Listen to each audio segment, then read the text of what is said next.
Baik, daripada Bismillah. Assalamualaikum warahmatullahi wabarakatuh.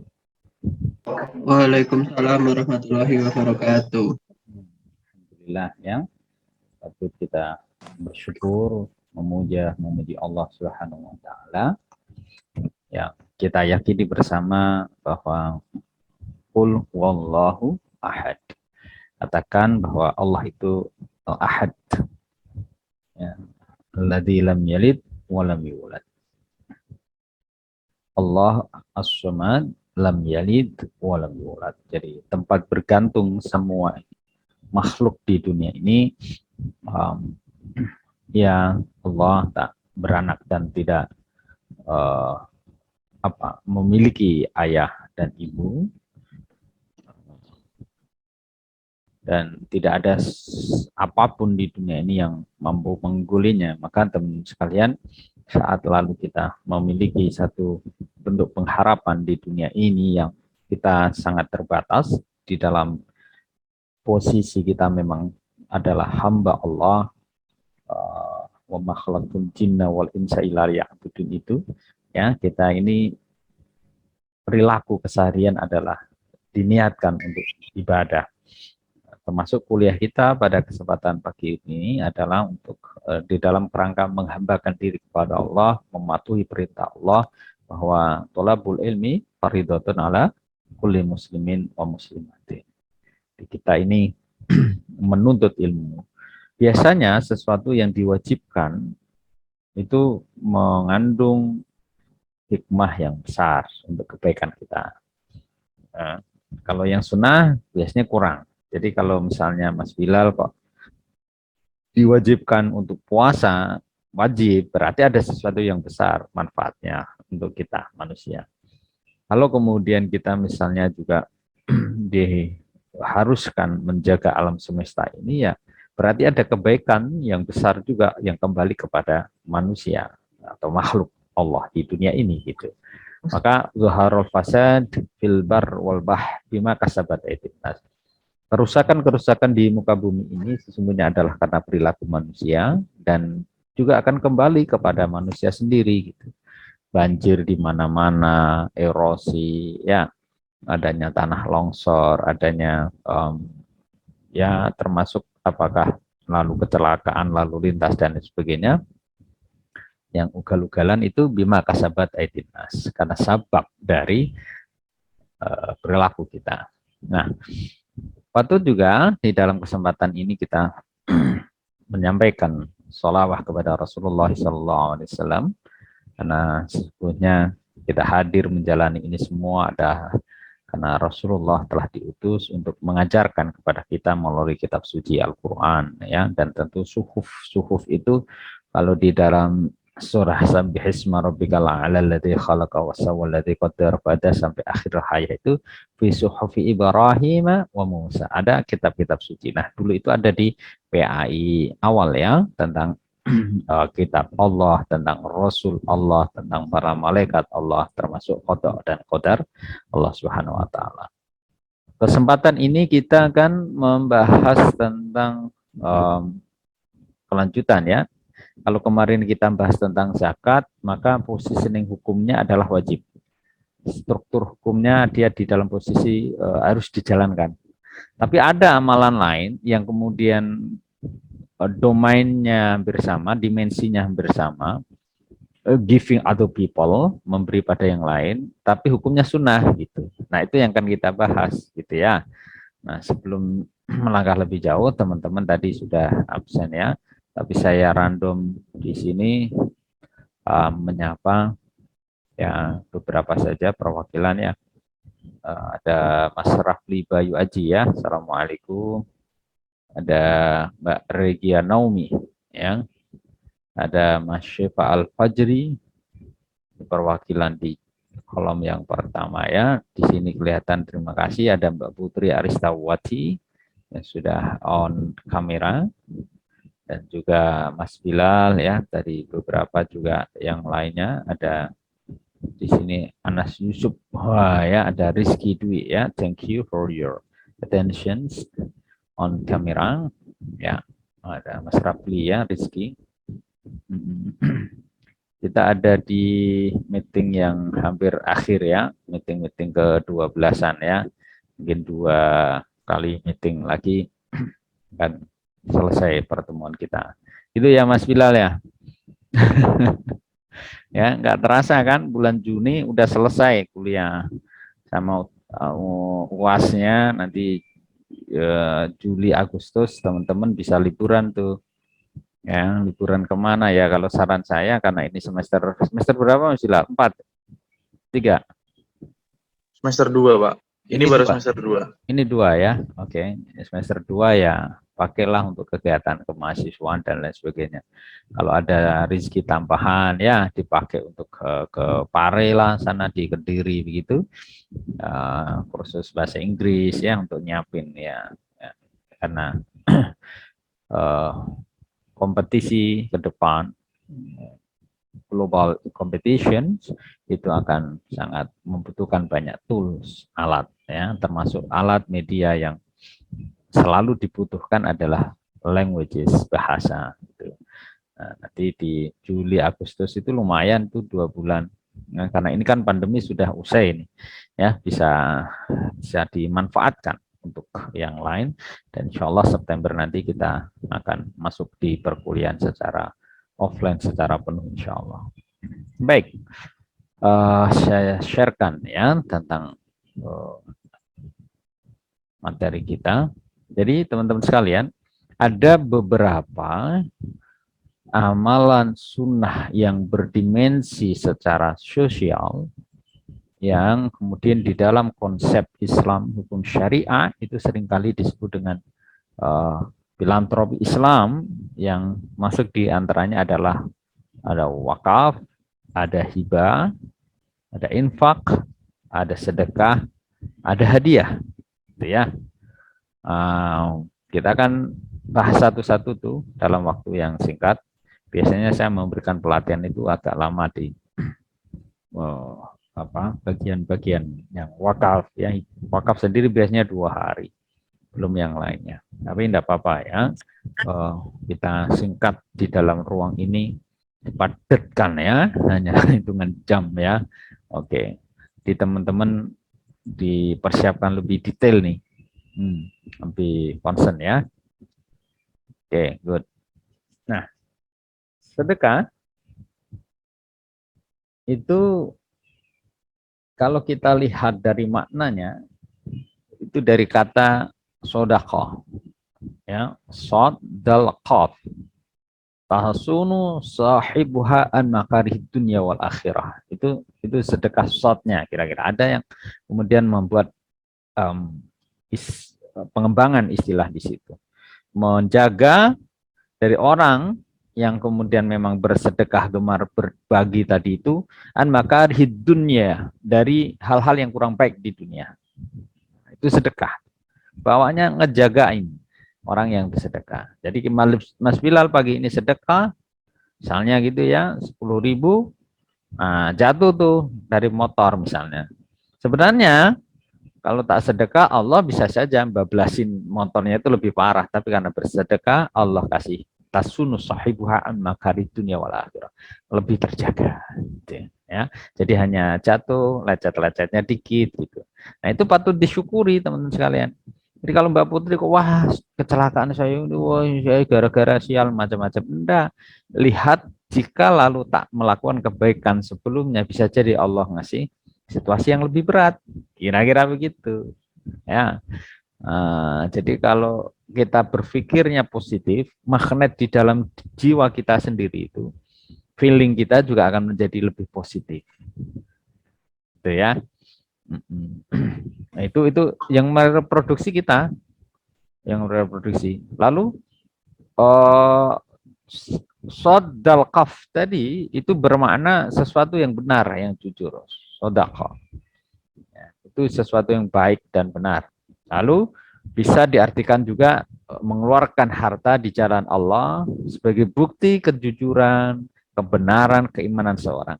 Jadi di Al-Quran ya teman-teman, kalau mau mericek ke sana, ada melihat, menyimak dan memahami betul alladzina amanu wa amilus sholihat. Selalu kata-kata iman itu tidak cukup hanya di keimanan, di kebatinan, tapi ada amal sholihah. Nah, jadi kalau misalnya nanti kapan lah ya, misalnya 3 tahun lagi sudah semester 7 itu ya, Mbak Zenit, Mas Lukman misalnya ya, itu lalu mau menikah, ya kan? Lalu dikatakan Mas Lukman misalnya, aku benar-benar serius tuh mencintai, menyayangi dan ingin lalu berlanjut di keluarga. Nah itu jangan ngomong tok, itu iman tuh, kecintaan, rasa itu di keimanan. Tapi ada wujudnya apa? Amal solihat gitu. Ya Mas, kalau sampean memang benar serius gitu ya, Mbak Janet yang ngomong, Mas Lukman, jangan ngomong tok Mas. Gitu. Jangan hanya bincang di lisan saja. Lanjutkan kalam kecintaan Mas Lukman, datanglah ke rumah, perizinan utama ada di Bapak. Kalau Bapak ridho, ya saya juga melihat Mas Lukman orangnya baik, insya Allah saya berkenan. Nah, datangnya Mas Lukman hadir ke rumah Mbak Zenit, ya lalu menguraikan, mengemukakan, menyampaikan maksud baik melamar dan seterusnya, menikahi dan seterusnya, itu adalah bagian dari amal solehan, wujud dari keimanan tadi itu. Jadi kalau kemudian kita asyhadu alla ilaha illallah wa asyhadu anna muhammadar rasulullah, Mbak Regia, Mbak Putri menyatakan itu tiada Tuhan selain Allah, lalu wujud dari keimanan itu adalah amal salihat. Amal salihat diantaranya apa? Giving other people. Ya, give something that Allah give us. Ya, lalu kita delivery lagi, kita sampaikan kepada yang lain, dan Allah itu senang dengan kedermawanan yang kita ada. Ya walaupun hakikatnya setiap barang yang ada di dunia ini adalah dari Allah, tapi Allah mencintai itu dan menyenangi orang-orang yang dermawan. Itu sedekah. Ya. Kalau kemudian saya sharekan misalnya di sini ya,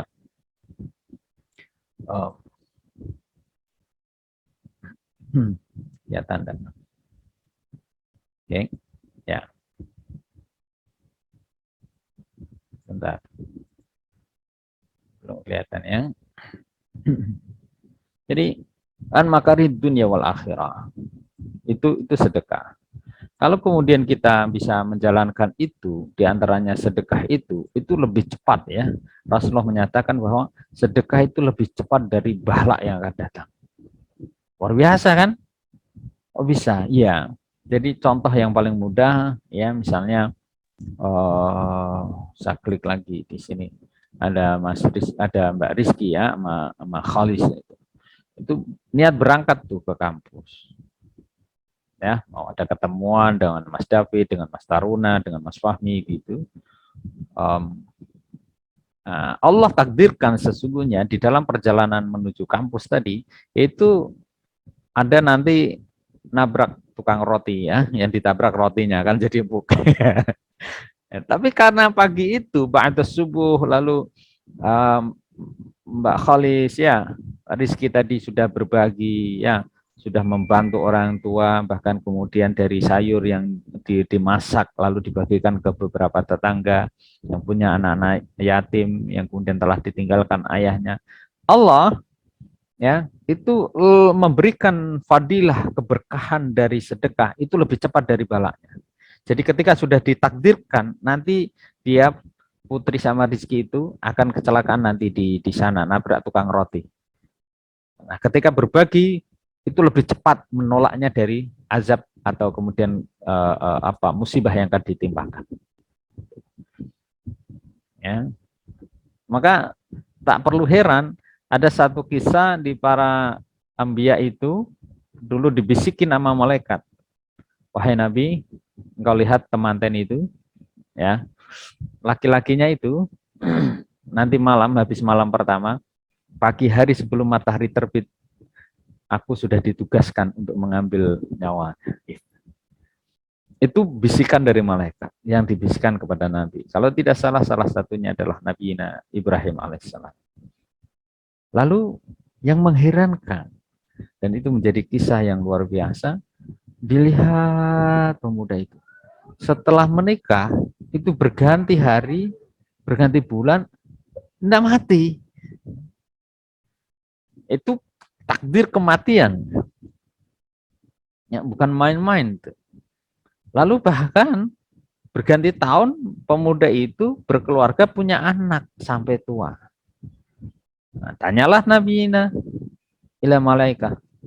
Ya malaikat, engkau dulu membisikkan kepada aku. Engkau kisahkan bahwa Allah akan takdirkan pemuda yang manten malam itu, manten pertama, malam pertama akan meninggal sebelum matahari terbit. Tapi kenapa saya saksikan sampai dia tua, tidak meninggal? Nah, itu ya. Nah, di masa Nabi itu lalu malaikat itu menjawab, itu zaman dulu aja sudah dikisahkan begitu. Memang betul Allah sudah mau takdirkan remaja itu, pemuda itu meninggal dunia. Ya, taruhlah misalnya kita ubah sekarang Mas Fahmi gitu ya, Mas Fahmi Syakur ya. Ya sebenarnya Fahmi itu nanti akan meninggal tuh, wah seminggu lagi misalnya. Tapi karena pagi itu, malam itu berbagi, suami ini bilang sama istrinya, Dek, saya meniatkan ya dari sekian banyak harta yang saya miliki, ya separuhnya akan saya bagikan ke jalan-jalan kebaikan. Begitu malam itu dia membagikan, meniatkan dari harta dia yang dimiliki, Allah turunkan takdir baru, tahan kematiannya.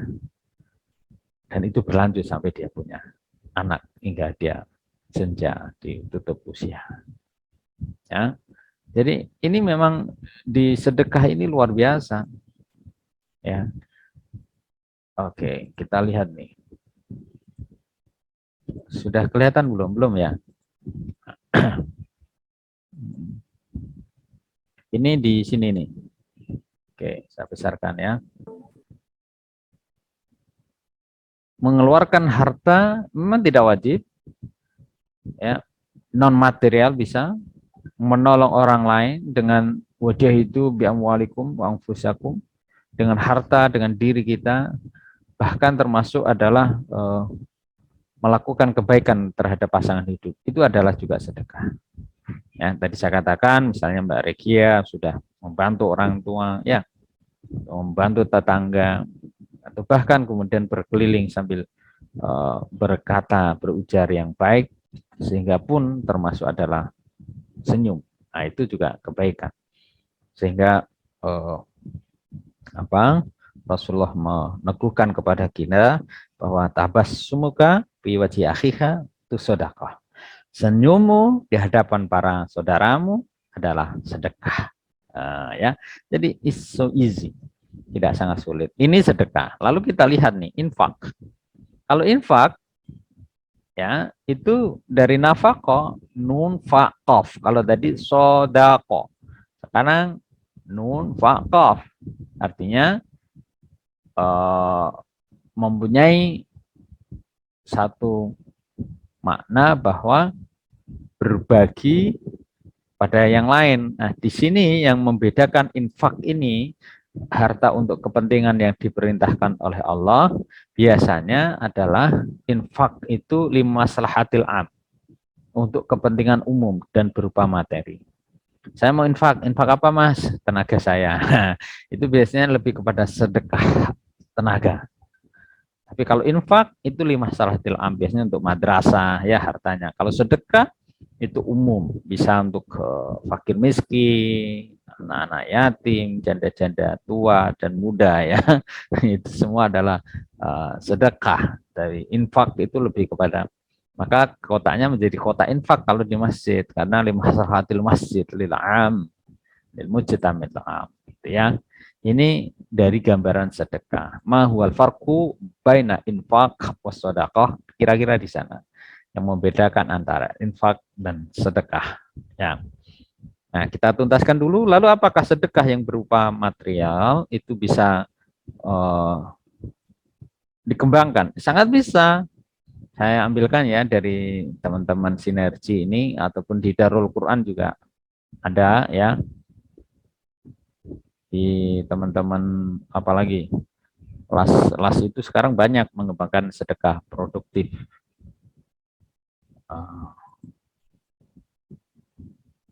Ya. Yang seperti apa itu? Sedekah produktif itu artinya sedekah yang diproduktifkan, tidak habis pakai. Jadi kalau Mas Taruna itu ngasih sedekah, Mas Lutfi Hakim ngasih sedekah, lalu hasil dari sedekah tadi itu memiliki produksi lebih, itu tidak konsumtif. Ya, pohonnya kan berbuah, pohonnya masih, buahnya ada. Itu. Ya, sedekah produktif. Nah, kalau contoh beberapa itu kan dalam pemberdayaan ekonomi bidang pertanian, penghijauan dan lain sebagainya itu menghasilkan ya dampak kemanfaatan lebih kepada para petani, pengembang, pengelola dan lain sebagainya ya. Itu sedekah produktif. Bisa juga kambing ya, pertanian, peternakan, pola-polanya ke sana. Dia tidak habis konsumtif hasil pakai lah misalnya 1 miliar lalu bagi masyarakat berupa duit ya biasanya langsung habis. Tapi kalau kambing dibangunkan sedekah itu ke ayam, kolam, nah itu dia akan produktif sehingga bisa lebih berbagi kepada yang lain secara bergilir ya dan memberikan maslahat yang lebih lama. Itu di bagian sedekah.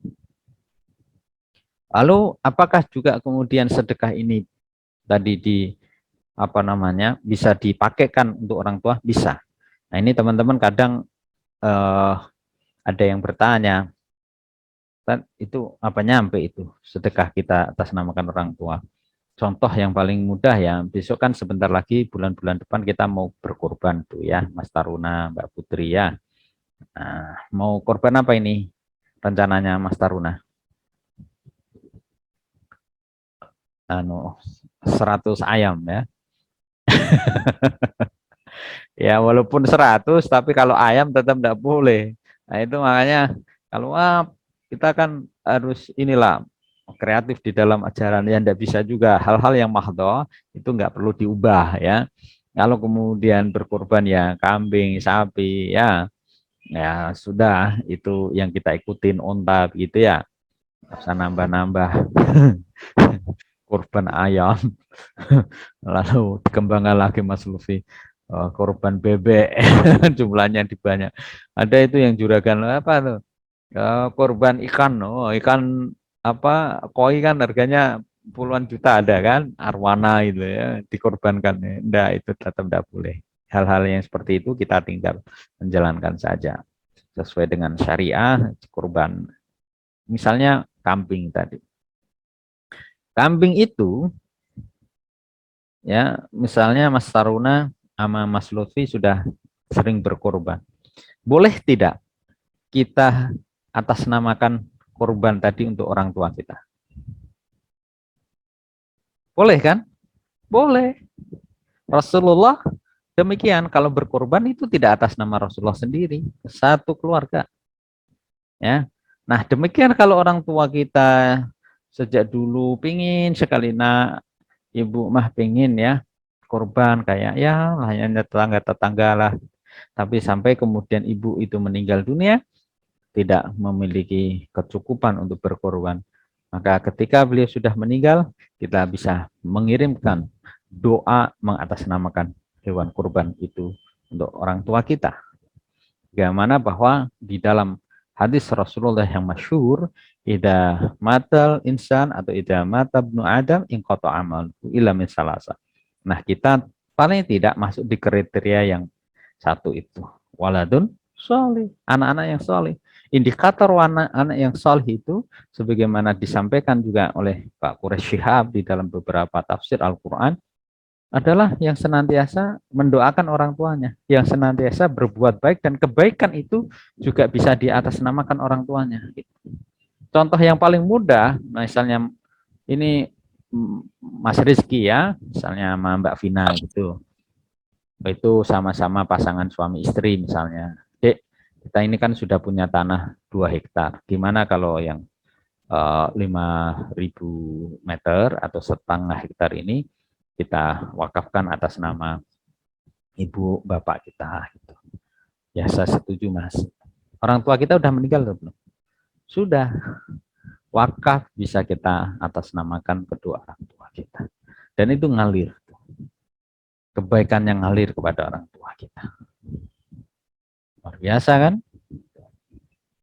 Ya, itulah kenapa kemudian berbagi sedekah ini termasuk wakaf, nah, sebentar lagi kita akan ke situ, memberikan dampak dunia akhirat. Ya, oke, saya share di sini yang wakaf tadi, atasnya dikit.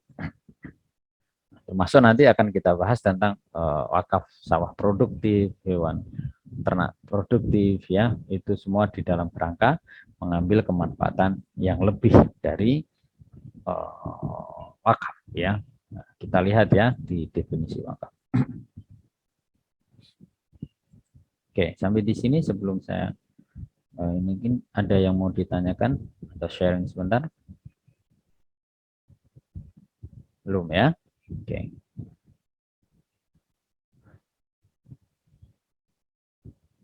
Wakaf ya. Wakaf ini kalau kita mengambil dari pengertiannya adalah habs. Habs masdar dari ungkapan wakfu asyari, yakni menahan. Memang di Al-Qur'an itu kalau kita cari kata wakaf itu belum tertemukan. Tapi kata-kata yang menyandingi, membersamai, menyamai dengan wakaf itu biasanya adalah ada kata-kata lang tanalul birra hatta tunfiqu.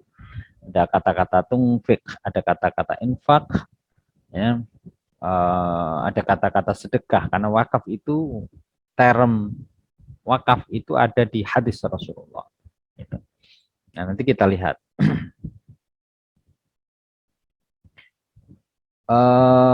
Imam Abu Hanifah termasuk diantaranya, ya, itu menahan benda yang menurut hukum tetap milik si wakif. Jadi hakikatnya masih wakif yang punya. Jadi kalau Mas Lutfi Hakim Ramadhani itu mewakafkan, hakikatnya masih punyanya sang wakif, tapi digunakan kemanfaatannya untuk limaslahatil am.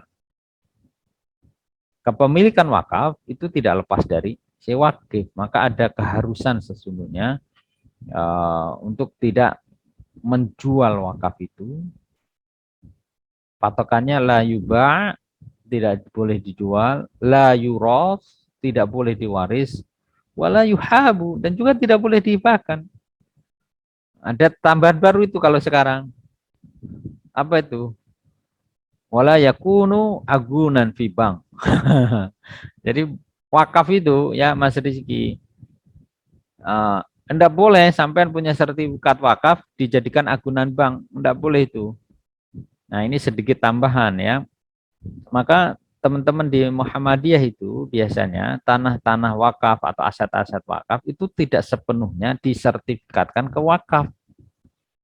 Lah, kenapa? Karena untuk membangun rumah sakit, untuk membangun sekolah, lembaga pendidikan, bahkan kemudian swalayan-swalayan berbasis keumatan itu harus memakai fee kan, memakai uang. Dan kalau kemudian tidak ada uang modal yang dipakai, ya maka sulit perkembangannya. Kira-kira begitu ya kalkulasi ekonominya. Maka mereka punya aset, tanah dan sebagainya yang tidak berstatus wakaf. Jadi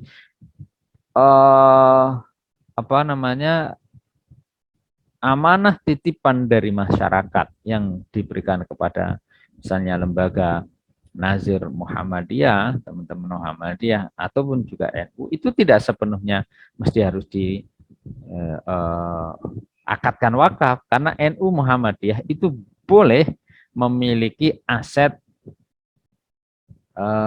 milik non wakaf.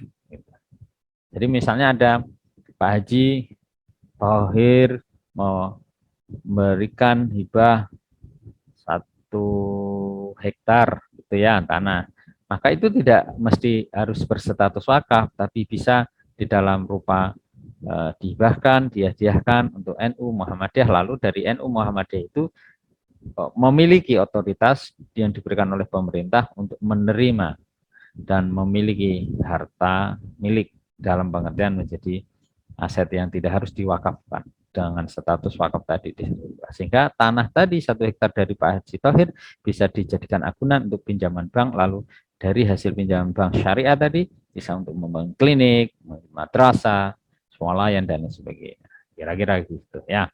Nah, kalau Imam Syafi'i, wakaf itu yang melepas harta yang diwakafkan, kepemilikan wakaf biasanya Imam Syafi'i dan Ahmad bin Hambal itu agak kencang ya teman-teman. Jadi misalnya masjid suatu daerah itu ada yang memiliki tiang dari pohon yang statusnya wakaf, ya pohon jati atau kayu yang di situ tidak boleh di kemana-manakan gitu. Kalau udah rusak, rusak biar rusak aja. Nah, padahal sesungguhnya wakaf itu ada namanya ibdalul wakfi, barang-barang wakaf, aset wakaf yang sudah tak memiliki produktivitas yang lebih itu bisa ditukar. Contoh yang paling mudah ya.